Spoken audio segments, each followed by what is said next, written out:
অভি, কেমন আছো? ভালো। কি করো? আজকে এতদিন পর মেসেজ, তাও আমি দিলাম। মেসেজ দেওয়ার সময় না থাকলেও সারা দিন রাতে একটা কল দিয়ে কেমন আছি কি করছি জানতে পারতে। একটু বিজি ছিলাম, তাই মেসেজ দেওয়া হয় নাই। ঝামেলায় আছি। তোমার কাজিনের সাথে বিয়ে ভাঙার ব্যাপারটা কি হলো? কি আর হবে, ওর নাকি আমাকে খুব পছন্দ হয়েছে। ও সবাইকে বলেও দিয়েছে ও রাজি। তুমি কি বলছো? তুমিও রাজি, তাই তো? এখানে আমার মতামতের দাম নাই, তবুও আমি চেষ্টা করতেছি। ওর তোমাকে পছন্দ, সে রাজি, সবাইকে রাজি করাইছে, আর তুমি এখনো বলবে চেষ্টা করতেছো? সিরিয়াসলি? হ্যাঁ, এখানে তো আর আমি ইচ্ছে করে কিছু করি নাই। তোমার মতামতের কোনো দাম নাই বললে কেন? তুমি ছোট বাচ্চা যে সবাই তোমাকে যা বলছে যা বোঝাচ্ছে সেটাই ঠিক? আজব। তুমি একবার বলো যে তুমি রাজি না, তুমি আমাকে ভালোবাসো, দেখো তারা কি বলেন। এখানে আমার কিছু বলা মানে পরিবারকে ছোট করা, যেটা আমি করতে পারবো না। ও আচ্ছা, যখন সম্পর্কে জড়ালে তখন কোথায় ছিল এসব চিন্তা ভাবনা? তখন মনে হয়নি পরিবারকে ছোট করছো? এখন যা বুঝতেছি তুমিই কখনো চাওনি আমাকে। যদি চাইতে আজকে এটা বলতে পারতে না। আর ওই মেয়ের তোমাকে পছন্দ কেন হবে না বলো? সেজে গুজে বাইকে করে ঘুরছো, শপিংয়ে যাচ্ছো, রেস্টুরেন্টে বসে হাতে হাত রেখে গল্প করছো, না জানি আরো কত কি।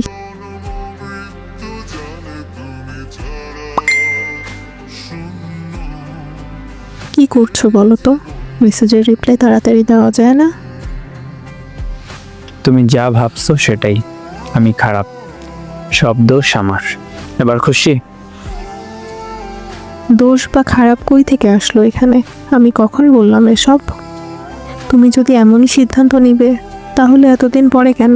4টা বছর আমার জীবন থেকে নেওয়ার পর, আমাকে ভেঙে গুঁড়িয়ে একা করার পর, আমার হাসি আনন্দ সুখ শান্তি কেড়ে নেওয়ার পর। শোন, এখানে আমার কিচ্ছু করার নেই। তুমি তোমারটা বলে গেলে। আচ্ছা, তোমাকে একটা প্রশ্ন করি, বুঝে শুনে উত্তর দিও। তুমি তোমার কাজিনকে বিয়ে করবে, ফ্যামিলিকে ছোট করবে না, তাই তো?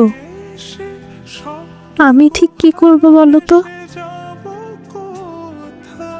জানি না, তুই আমার চেয়ে ভালো ছেলে পাবি।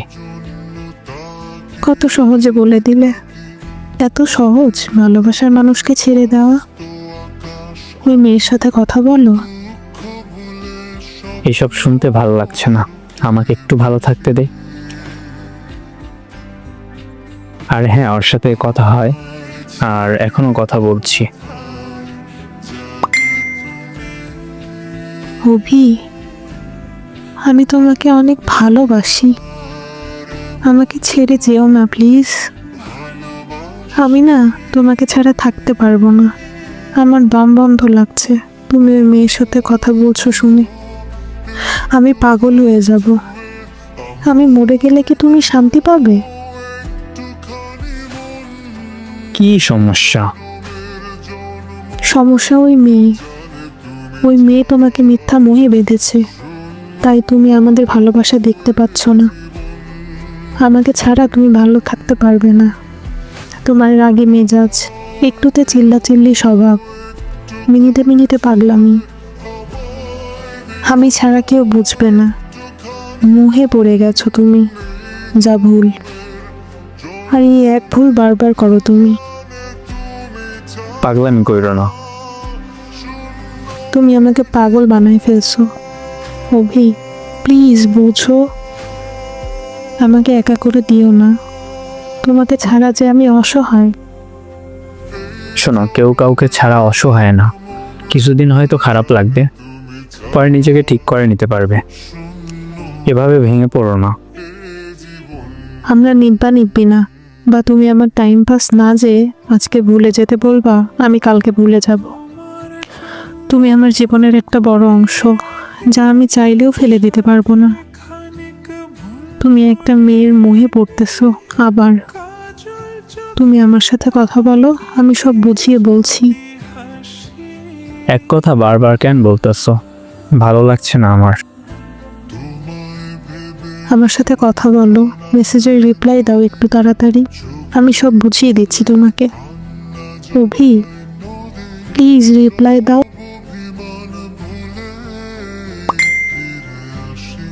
এমন করছো কেন তুমি? তুমি ভুল করলে আমি সব সময় শুধরায় নিছি।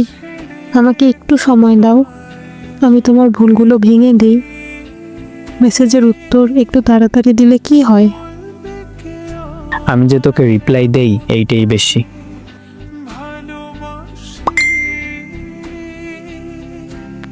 এভাবে চলতে চলতে একদিন সে জানায় তাদের বিয়ে ঠিক হয়েছে। এই বিয়ে ভেঙে ওর পরিবারকেও ছোট করতে পারবে না। আমি এক প্রকার তার হাতে পায়ে ধরেই বুঝাই যেন সে আমাকে ছেড়ে না যায়, কিন্তু সে আমাকে ছেড়ে দেয়। আমাদের ব্রেকআপ হয়ে যায়। 3 মাস পর অভি আমাকে নক দেয়।